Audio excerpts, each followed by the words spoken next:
everybody. Welcome to my channel. It is AWC AuthorTube Writing Conference 2023, the second annual year. And honestly, it's just as good as the first.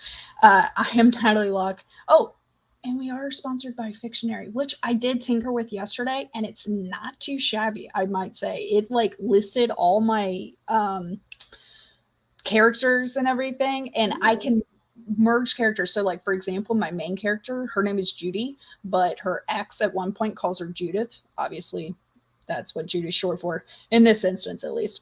And I can merge it so that the system knows these are the same characters. Her friend is named Terry, but her friend's full name is Brittany Teresa Cole. So just like things like that pop I out. haven't gotten to play with it yet, but that sounds really cool. Yeah. Big hint though, don't be like me. Don't go to the website. Hit the link below for Fictionary so you can get the full month. I went to the website and only got 2 weeks. So I'll be your guinea pig and let you know. Click the link in the description that all of the presenters have for Fictionary and go with that. So you get a full month. Just saying. But plenty of time. So yes, total congrats for Shannon getting fully funded. Like, she went to oh god, it's a big conference, like 20 books, 20 for 20 books or something like that. Either way, it's a huge conference, and that's where she made a lot of connections, because she can't pitch herself, but she was able to pitch AWC. And I think we've all been there where we can't pitch ourselves, but we can totally pitch the projects that are like very widespread. So but yes, you're on my channel. I'm Natalie Locke, but I'm gonna let my co-host, there we go, introduce herself and her cat Dobby, which if you ever seen us together, you know Dobby appears a lot. We call this the Dobby Olympics. So yep. Hi everyone, my name is Chandra Arthur. I actually also have an AuthorTube channel which will be on after this. But thank you so much for joining us for AWC, and I'm really excited about this this presentation. Also, don't forget, Maggie's dropping all kinds of links in the comments, so definitely check those out. Yes, absolutely. Mama Maggie's been killing it over here with like posting a link. She is the moderator extraordinaire. Like, I'm like, yeah, I'll moderate, and I just like let it play and listen if there's help or if something needs to be chimed in. She's on it before it even needs to happen. So you set the bar high, and I'm failing. You're not failing. For anyone who doesn't know us, we do Flash Fiction Live. It used to be every Saturday, but things have shifted and changed a bit. We've been on a bit of a hiatus with but we are making actually, don't call it a comeback. Yeah, we're returning after a summer holiday. Yeah, stay tuned. Stay tuned. But Flash Fiction Live is where we write a flash fiction. Flash fiction is anything that is 1,000 words or less. We both, Chandra joined me in a process where I was trying to write 250 prompts in a year, and it ended up being a year and 2 months. So I'll give myself leeway on that. But 250 flash fictions was written in a year. Chandra helps me a lot because every Saturday we would do a prompt together, and then another prompt actually as well. Where we made up a prompt instead of using a prompt from the book, Write the Story, which was a really fun book, and we got all the way through it, and that was 200 prompts. Mm-hmm. So what was great about Flash Fiction Live, we realized through the process, and this is kind of delving into the topic here, is that we were exercising our inspiration this whole time. Yeah. It was constantly trying to figure out what to write about based off a quick prompt.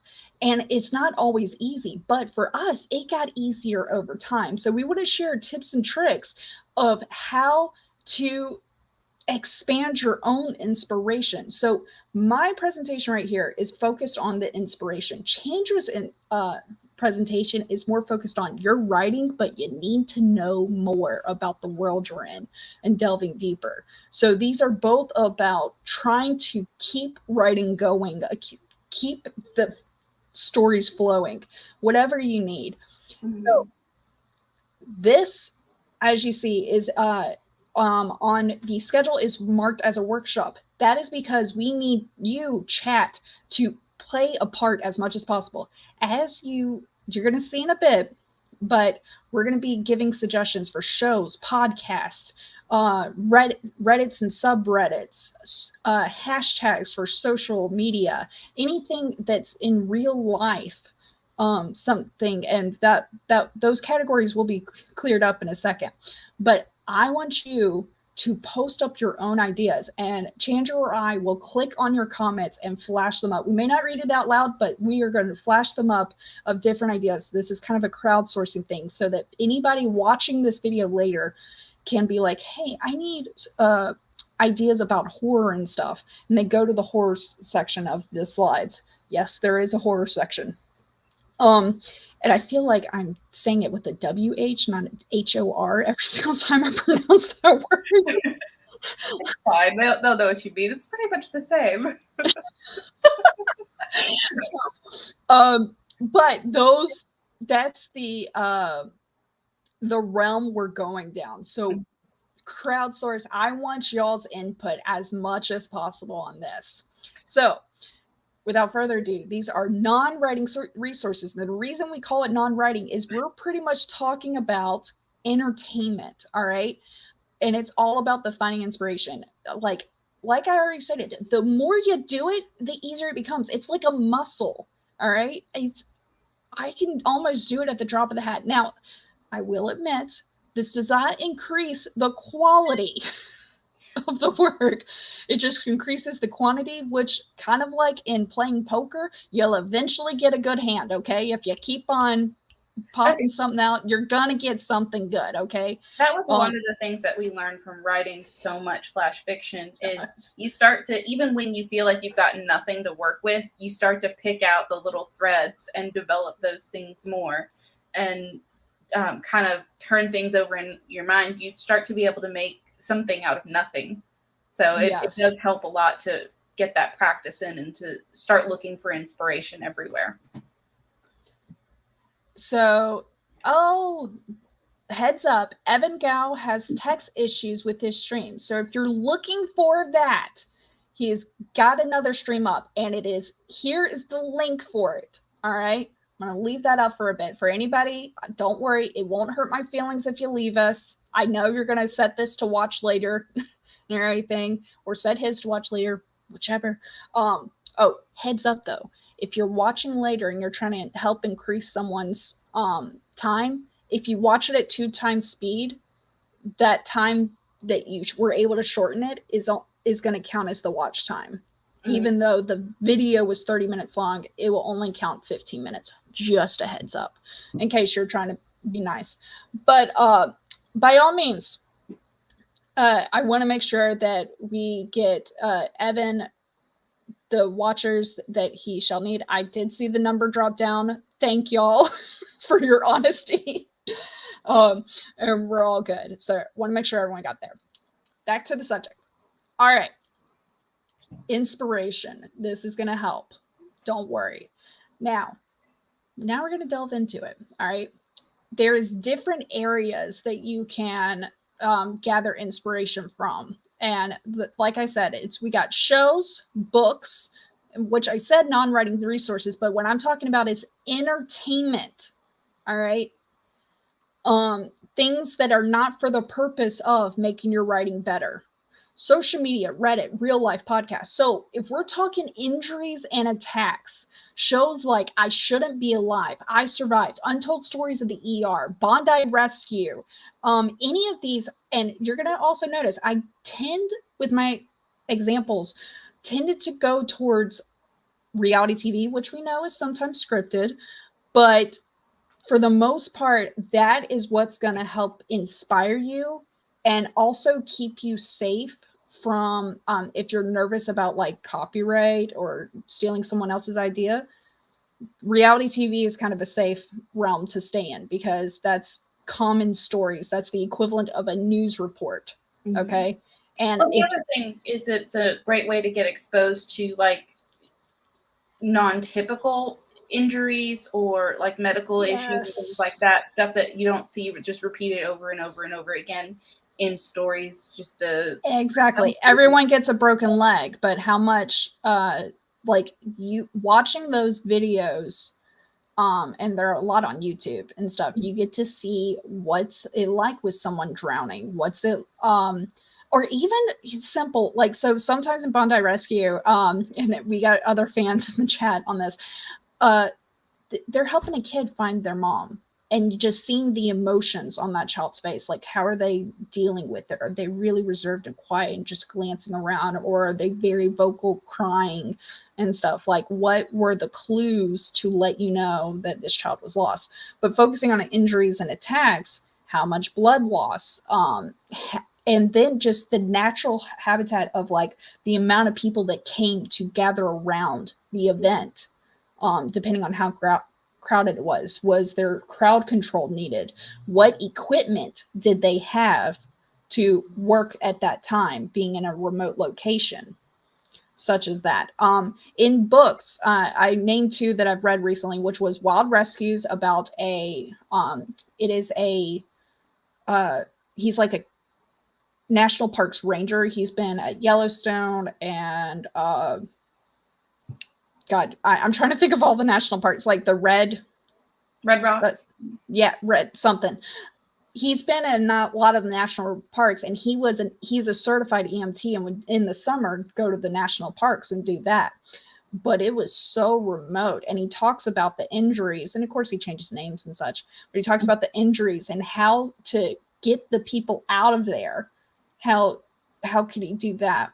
I've even seen a few of that in the shows I've watched of like anything dangerous and such, of like I was on a ledge of a cliff and I had nothing, like all my gear fell to the floor. Like, how was the helicopter able to come in and rescue them? How did they know they needed rescue?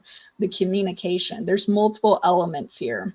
The cases that haunt us, that is actually regarding profiling more so of killers. So it covered Jack the Ripper, it covered Lizzie Borden, it covered the Lindbergh baby, like multiple situations, and it talked about using the injuries of the victims in those situations to help profile the murderer. And how they viewed. And so that's an interesting take on that. Regarding social media, story time. To hop back for a second with books, you can also find a lot of great instances in history, like biographies, especially of people who had multiple assassination attempts or were assassinated, because you get both sides.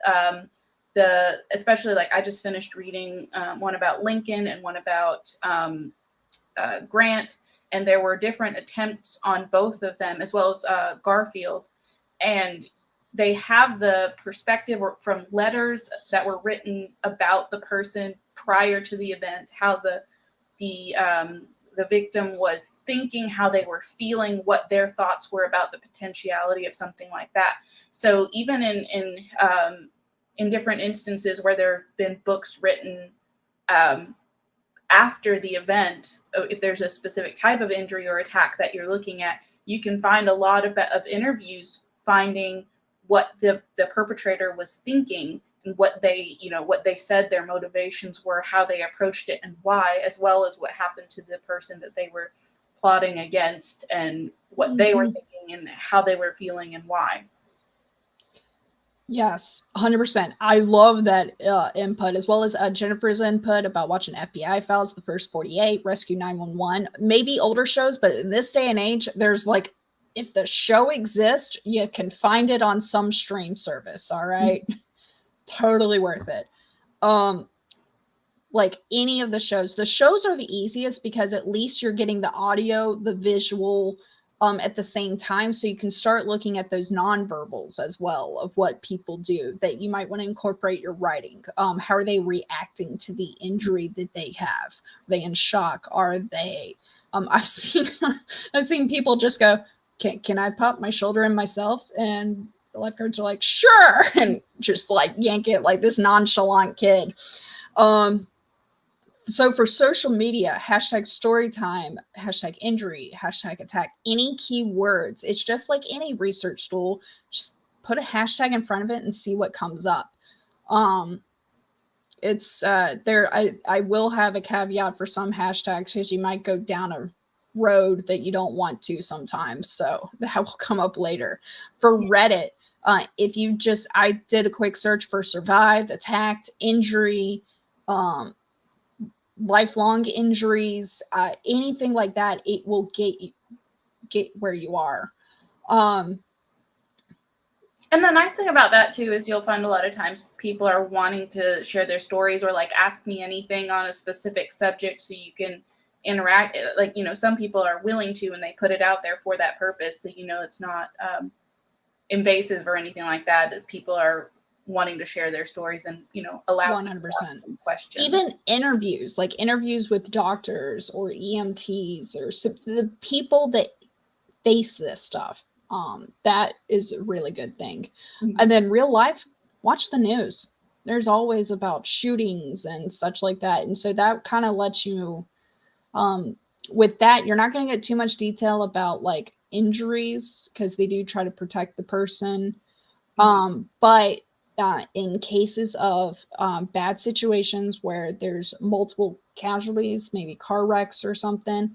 Eyewitness reports, like there's lots of resources that that now you're thinking of the societal impact. Mm-hmm. So it depends on how big the injury or attack, like how high up is the person that you're that is being injured in your story. What is going to be the impact on society for that? So fairly recently, there have been a couple instances as well where the person, and I would say this was in the last 2 to 4 years, where the person who's now been prosecuted, tried, and found guilty of the crime was actually interviewed on the news prior to the completion of the investigation. So, yeah, so even those interviews, as well as court, which I actually use an example elsewhere, but here, if you are watching any live court proceedings or court summaries and such, they go in detail about injuries because it's evidence. And so they will actually measure the cut. How deep did it go? What was the care afterwards and such? Because now that goes into, well, how worried was the victim? Or if the person wielding the weapon, were they actually trying to maim, or was it truly an accident? If we're going 3 inches deep, I mean, it's kind of hard to... if it's done with force, it's kind of hard to go, oh, it was an accident. Yeah. Again, with the caveat on that one of like, if you're not in a place to have that kind of information, then, do not pass go. But if that's something that you're needing, particularly for action, adventure, thriller, and horror, then those are all really good resources. Yep. Yeah. By the way, definitely want to give props to Morgan, who was right before this of how to like tame your dumpster fire. I'm gonna have to go watch that. Yes, totally. I mean, come on, it's something we all face. So, all right, so real life and then podcasts, National Parks After Dark, any true crime story, they're going to go in detail. But with those, you might want to. Those are mostly focused on injuries that resulted in death. And I don't know if keep that in mind for your characters. You might want to cut back on the amount of injuries so that they actually live. And National Parks After Dark, I would say, is more on the positive side of like, yes. And then everything worked out okay versus we're happy. Crime, versus the true crime where it's like not necessarily. So it can be, scary situations or, that kind of thing, but the person's writing in to share that story. So exactly. And oh god, and there's so many YouTube like videos of just like people coming together to save each other. If you've ever seen any and I'll even throw in movies here, by the way, because movies sometimes do a good job, but like remember the movie, I think it was The Impossible, and it's about the 2004 tsunami that hit India, and it had Naomi Watts in it, actually a very young Tom Holland. I'm trying to remember the other people on it, but it was by the way, the great point. I'm going to touch on that in a second. But it's a movie about the tsunami, and the mom got injured in it. So I would stay away from the action films personally, because they just make it seem like everyone's a superhero, can totally get knocked into a wall and stand up and keep going. But movies based off true events, that they usually try to stay true to the injuries a little bit better, of like how that would affect movement trying to get to higher ground, away from the tsunami, how and such like that. So movies are good, if in my opinion, I'll admit, based off true events. When we go not based off true events, Hollywood does what they do. So it might fit in another category, but Killers Across the Table by John Douglas is good for the psychology aspect of attacks, because he was one of the people who founded the BAU in the States. What is BAU? Behavioral Analysis Unit for the Thank FBI. You. Chandra's done her research, which is why she's on the next thing. All right, so this was the first tab. Hopefully I can go through. So tying into psychology and profiling and everything, this is more for motivation. What we're talking about with like people with like the manipulation. Like this is really good for, hey, if someone says something but they actually mean something different. So the show Lie to Me is good, of like what outward they may have said this, but their facial features, their gestures, whatever, the inflection of their voice, it lets you know, these little tidbits let you know they actually didn't mean it, or that it was a partial truth and such like that.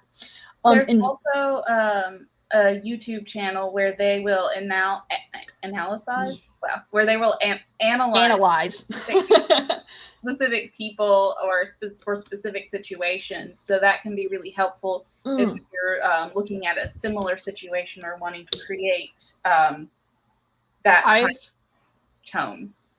Yes. Think Criminal Minds. There we go. Thank you for BAU, behavioral analysis. So yes, I've seen one of those where you actually have to go into the person a little bit. So for example, if you are actually tense and breathing deeply, your shoulders will move too as you breathe deeply if you're holding something back. But for some people, their shoulders don't move. So it's that point that the flat rule of, oh, your shoulders move if you're actually tense, it doesn't work. So you got to be consistent with your character on their shoulders moving or not, if they're breathing heavy and such like that.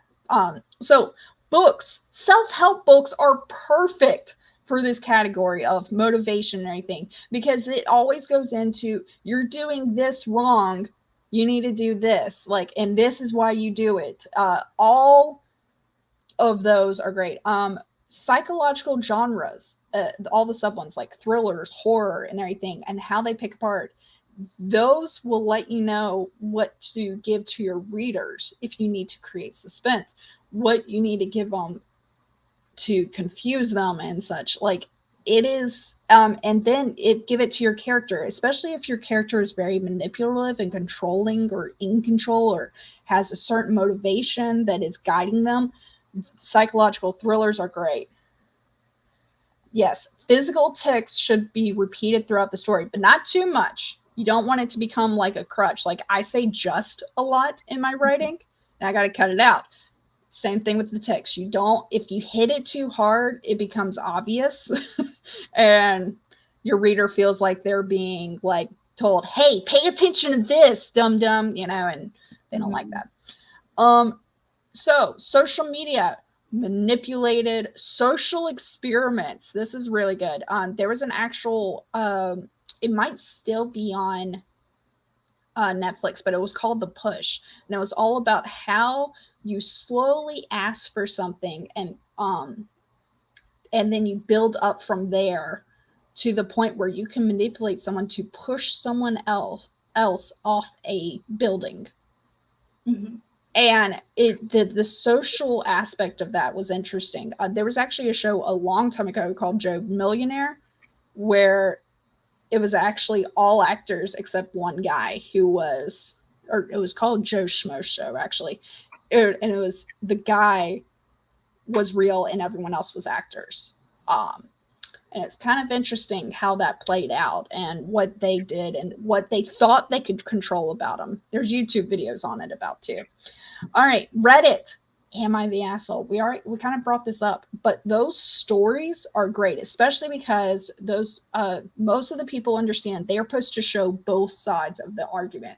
And this is really good when you're creating tension in your stories, to make sure you show both sides, or at least have in mind, even if you're in a first person, have the tidbits conveyed through action, through text, whatever the nature of it may be, for the opposite opinion as your main character, as the POV. So really, really good stories there. I will let you know, Am I the Asshole thread specifically states these must be real stories. You shall not post a fake scenario in Am I the Asshole thread. It for fiction writing or anything like that. For any type of writing, you shall not do it. It must be real stories. So don't go in there for that. Just letting you know, they have a specific rule for that. Real life court cases. We've talked about that already, of how they're good. Podcast, for anyone who is as old as me or older, Paul Harvey he's passed away now, and he has a great radio voice, but he had and now the rest of the story, and it was taking apart like the one that stands out to me is Bill Clinton's father used to be actually an alcoholic and abusive, and he stood up to him. And the way the story is done is that you didn't know it was Bill Clinton until, and now the rest of the story was Bill Clinton ran for president. And I found that so interesting. It was such a great thing, but it talks of motivation and loving and putting it together. So Paul Harvey did great with stories. There is, of course, plenty of real story podcast out there. So, by the way, I will repeat again, anyone in chat, if you come up with ideas of shows, books, social media, Reddit, podcasts, anything in real life, by all means, throw it in here. We'll click on your comment and put it up. All right. Next one. Really? Are we going to play this game? Click. Come on. Historical pieces. So Chandra is a historical writer. She loves it. I love reading it because I can't do the research. But shows that are good, it may be a little embellished, but this will allow you to create your own spin to it a little bit. But Drunk History is first off comical and great to watch. But any documentaries during a major event of that period, because the documentaries, if you're covering World War II or women's suffrage unit or the Civil War and stuff, they don't just cover the battles, but also specific people in there, because they want you to feel attached to the real life people, and they might give a little bit of backstory of that person and what's going on. As well as then you're going to get the overview. How did society feel during that time? And so you definitely, if you're setting your story during a specific time, you want to know what are the major events that are happening and or even had happened a while ago, and how is it affecting society now? We've had multiple depressions over the years, and that could definitely be something that maybe the more rural, we'll go with it. Okay. That it's affecting them longer because they don't have the commerce that the urban areas do. If you have access to it, History Channel, any day. Books, biographies, and autobiographies of people during that time, as well as, if you can find it, actual written works from that time. So there was like the little penny reeds that in the 1800s, if I remember correctly, you might be able to find those little because then you can also get the style of how they talked based off that. If you get works that were published during that time, how do they talk? And then it kind of, how do they focus? Did they allude to things in a certain way? And they were gossipers. We all know that. They got bored. Drunk history, yes, absolutely. And then History Guy, another channel. Yes, luckily we live in an age of YouTube. You see it everywhere.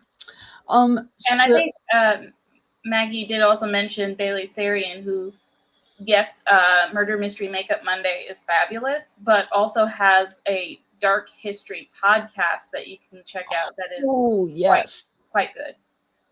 Yep. Reddit, history buffs, true history are ones that came up. Social media hashtags, today in history, untold history. I always like the untold histories. Like I even listened to a great courses through my what's it called? Through my Hoopla app, through my library, and it was all about Winston Churchill. And I got to, apparently he sucked in school, like he almost failed out. It wasn't until he went to military school that he had structure and he actually excelled. And it wasn't the subjects, it was like leadership and the other side stuff. Like there was a purpose for learning military strategy versus, hey, learn math, learn English for him. Yes, absolutely. Stuff you missed in history class. That is a great one, because some history teachers, it's like Ben Stein, for anyone who remembers that. They are very dry, and it's, here's the dates, remember the people, remember the location, and it's boring. But there's so much history, like the good history, like the gossipy history, that I am here for.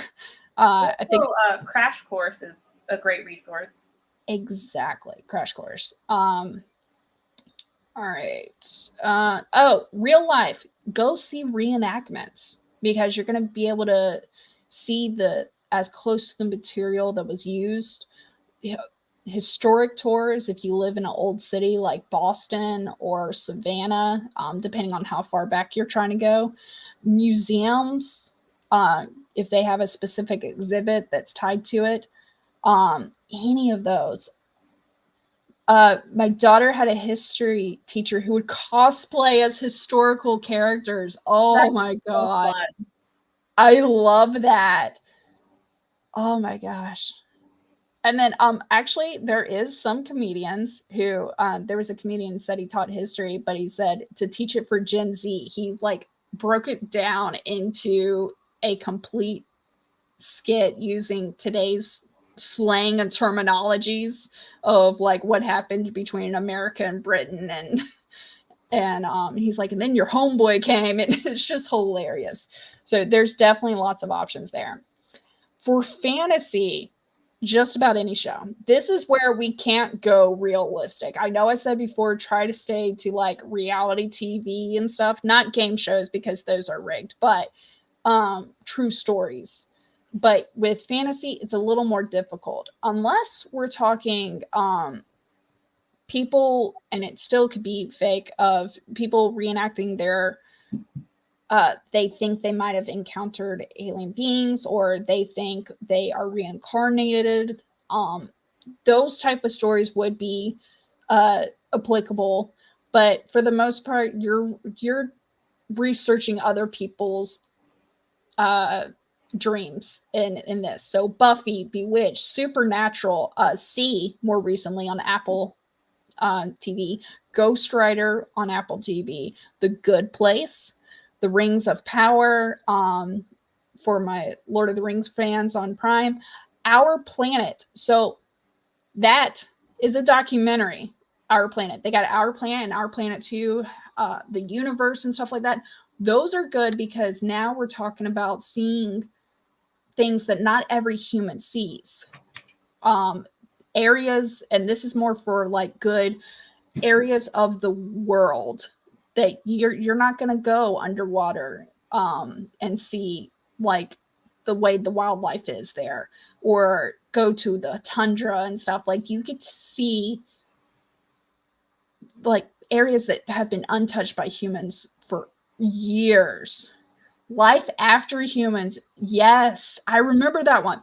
That is great for your post-apocalyptic. Like, how is something going to grow when humans are gone? And that show, if I remember, it's like, okay, this is what it'll look like in 10 years, and this is like what it will look like in 100 years.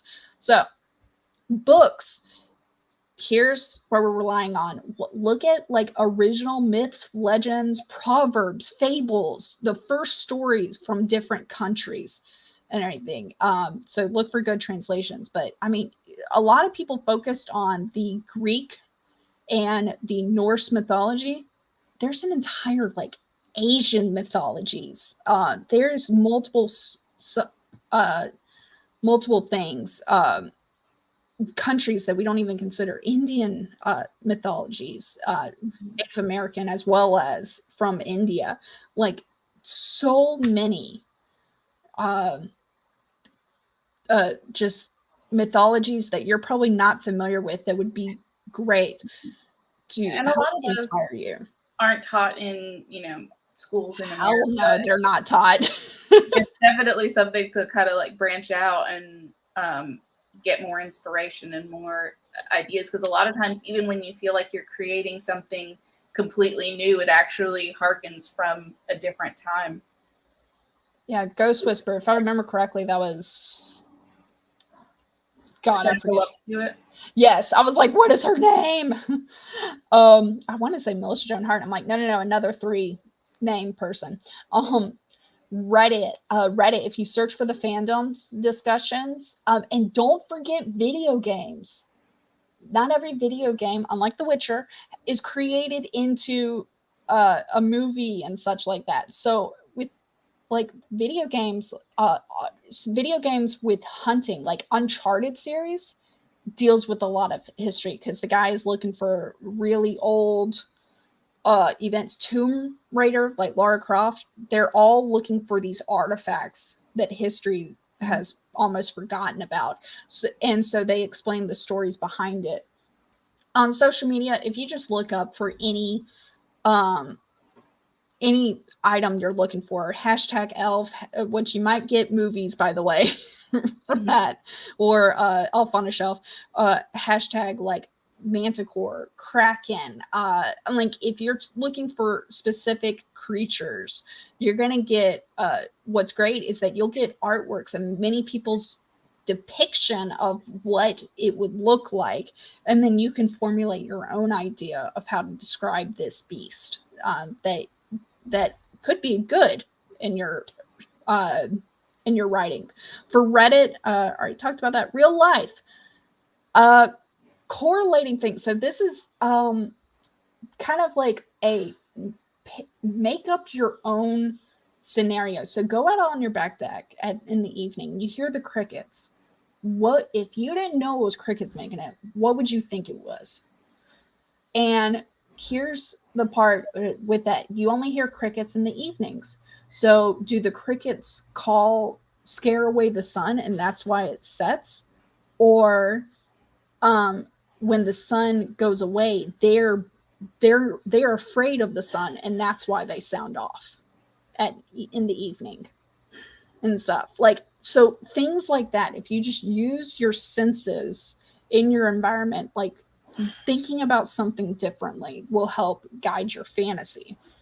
Podcasts, fandom podcasts, myths, legends, deep dives, all of those, because I will say the fandom podcast, they'll also be like, by the way, if you didn't catch this is actually derived from this legend, because that's actually what a lot of fantasy is someone got inspired by our original legend.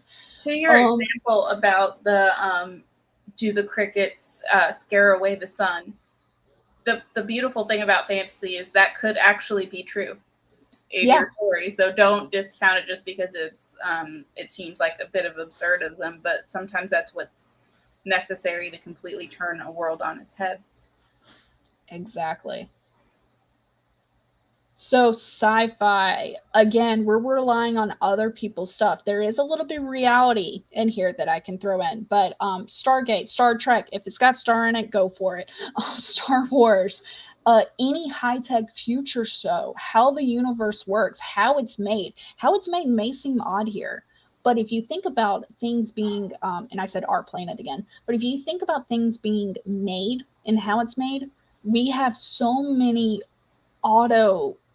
machines making things. So you can kind of get an idea of what machines are capable of and what the machines in your world could do, like how they could operate and such. And Minecraft is a great place to build your maps and buildings, help keep track of it. Books. So books is actually loose here. There could be books on scientific theories of wormholes, what have you, but also expand to scientific articles, like peer-reviewed articles, because that will let you know what is up and coming in the world. Social media, scientific breakthrough, not sci-fi. Hashtag not sci-fi. That would be a really good realm of like, this is becoming real. Reddit, I searched and I got our science fiction, our science memes. Now the memes will be funny and entertaining, but you might have to look up the explanation to get the meme. Just throwing that out there. Real life, latest technology releases. So this is where you want to look at like cnet.com or anything like the latest kitchen gadgets and stuff, because this will let you know what is going on in the world regarding our advancement of technology. What is technology capable of? Podcasts, Science NPR, Crowd Science BBC, Science's Rules with Bill Nye. I love the guy. I can't help it. It's part of my childhood. So with the scientific discoveries and things that are like just kind of cutting edge, one thing that you can do is also mention that, you know, whoever made the latest discovery in it, and then a character might say something along the lines of, you know, figuring out, taking what so-and-so discovered and you know, you don't have to go into specific detail about how the problem was solved in order to make something that doesn't work in our world work in sci-fi, which is really fun. Exactly. All right. I'm trying to keep it going, I promise.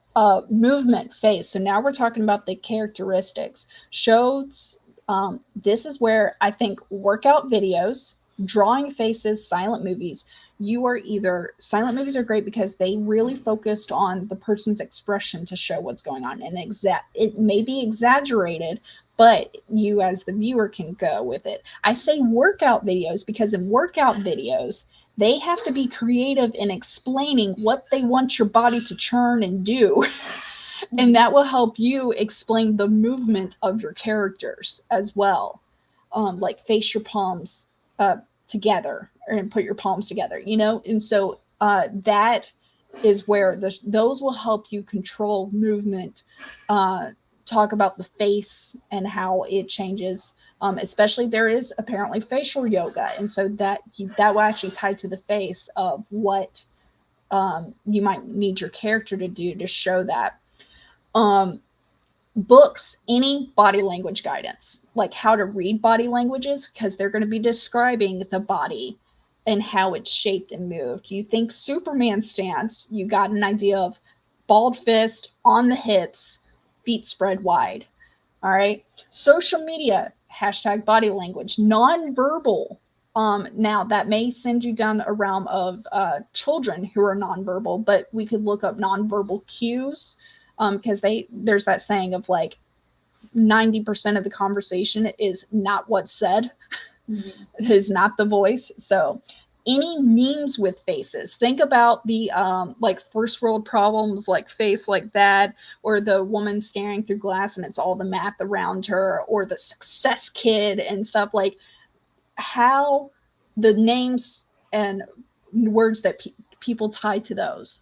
Reddit, we're talking read my body language is a subreddit. Body language analysis is a subreddit. For real life, people watch. Just watch people, be it if you're at a coffee shop or something, see how people go, and then assume like the way the person walks in, are they confident? What makes you think they're confident? Are their shoulders back or are they hunched? That could help. Podcast, the art of body language. Body languages, sorry, my thing's blocked a little bit. No, back. Body language talks, search non-verbal communication, and that will get you. For horror, we're speeding up here. Shows like Black Mirror, American Horror Story, any top thriller horror film shows, try movies outside your native language. And I say that specifically because now you're not going to be focused on the words. You're going to be focused on the music, the tension, the facial features, and that's going to help you create the tension. So let's face it, like Japanese and Korean horror films, fabulous. Don't put subtitles on, just watch it. And if you're like me, you'll probably watch it during the day. But by not having your native language there, it's going to help you focus on the key elements that are going to help you inspire to write your story. For books, any anthologies, because you want a whole bunch of information here. True stories of hostage situations, kidnappings, things where it's suspense. You're wondering, how did this person get out? Even though the person wrote the story themselves, you're still wondering, how did they get out? All right. Social media, one sentence horror stories, hashtag scared me to death. Any of those things. Reddit, scary stories, and scared shiftless. Scared shiftless is people who work the night shifts and their stories. For real life, horror video games. Honestly, video games, I can't stress it enough. Everyone is against video games, but they will help you. Hush, that movie, Hush is a good one because the main character is deaf. Yes, she is. And so the tension is created through everything but dialogue. Also, the music is minimal from what I remember. Yeah, I think so too. For realistic body damage, Blood of Page and 10 BS medical tropes that need to die. Nice. Real fighting channels. There we go.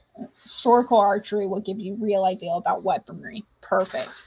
All right, podcast. Let's Not Meet is a podcast about people you don't want to meet, and True Suspense as well. There's other stories too. But again, if you focus on true comments, true reenactments, it's going to keep you safe.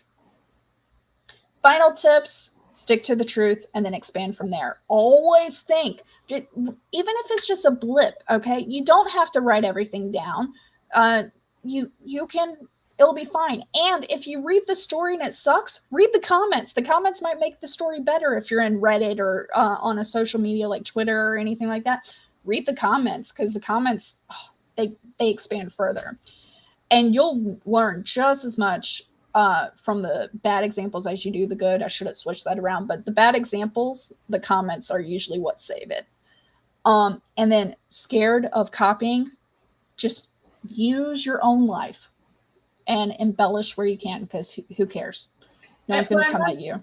That's one of the big things about inspiration. It's supposed to take you on a journey, and you turn that into whatever you want it to be. It's not, the point isn't to copy the stories or the scenario or the ideas. It's to start you on your own path and give you some options as to what you can create from that as a foundation and as a base versus, copying it word for word or the scenarios. Exactly. And if you're getting multiple sources, it's going to end up blending together. So honestly, quantity is key here. And that's going to help you grab a little bit from everything, because we get inspiration from everywhere. Grab a little bit and make it your own.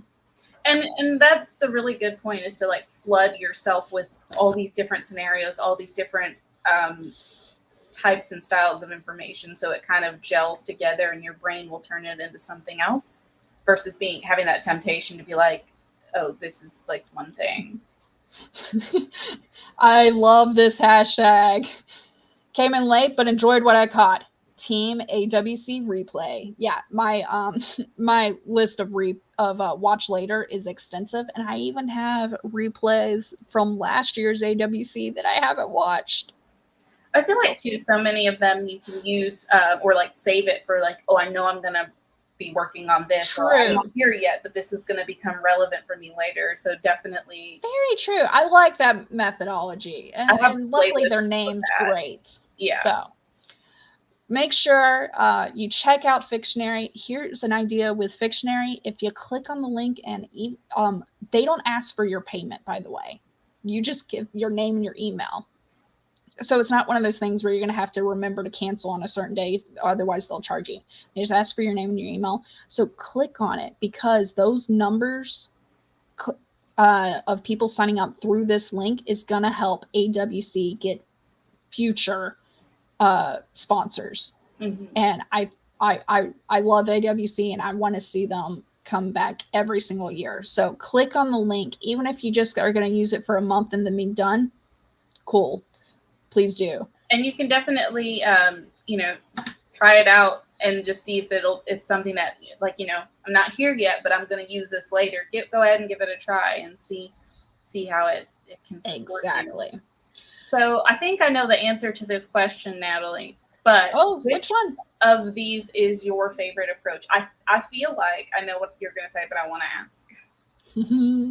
I think my favorite is like the first one, the motivation, psychology, sociology, like social. Yeah, sure. Can't say it. I'm a writer, not a speaker. But I think that's my favorite. I love what's the motivation game and everything. Like, is what's being said separate than what's being thought? Mm-hmm. What about you? That's really fun. My what I thought you were going to say was your favorite approach to finding information was video games. That would be. Oh, what's your favorite approach? I thought you meant category. Favorite approach, honestly, is shows. It's easier for me. That's fair. I get it done faster. That is fair. And everything. Because I don't like horror video games and stuff. I do like Tomb Raider. I like watching Alex play. God of War, by the way, is a great one for fantasy. Mm-hmm. And legends and such like that, but yeah, I'm just my video games are usually like Tetris. There's no legend behind it, but it can create tension. It definitely can. Also, if you're playing one of those video games, especially in horror, pay attention to how your body feels. Oh, absolutely. Immediately after you get done playing, and take some notes from that, because that'll let you know what, even when you're finished writing a scene, like take a minute to stop and think about how your body feels and if you're holding tension in your body. Because I think that's one of the things they talk about with writing is, if a scene doesn't make you cry, like, is it going to have that impact on your reader? Like, pay attention to how you feel when you're done writing something, and see if that's what it evoked for you. For anyone who doesn't have time to play video games, so many people on YouTube playing video games, like walkthroughs and stuff like that. There's people who talk through it and talk about how it's affecting them. And there's so many indie games, by the way. Corey Kenshin is a good one, by the way. But then also there's people who don't talk through it and just play the game. I also like to listen to a podcast and play something like Tetris, like you were saying. That's a good one. Listen to audiobooks, things like that. I don't know, something about giving my hands something to do, probably like knitting or crocheting or doing cross stitch, where my hands are focused, but my brain can really turn on and engage. And just wonder. Yeah, I really enjoy that. Yeah. Well, thank you everybody for coming. We got 5 minutes to jump over on Chandra's stream, and you will learn all about how to research. And I know it seems like I can't research. No, trust me. She's talking about research resources, like the people who do papers, how to make it work for you for your writing. You're not writing a college paper, thank God. But definitely jump over. This is like you're in the middle of writing and you need to figure out something to make this work. So please join us over there. Thank you for coming. And I hope everyone fills out a feedback form, signs up for Fictionary.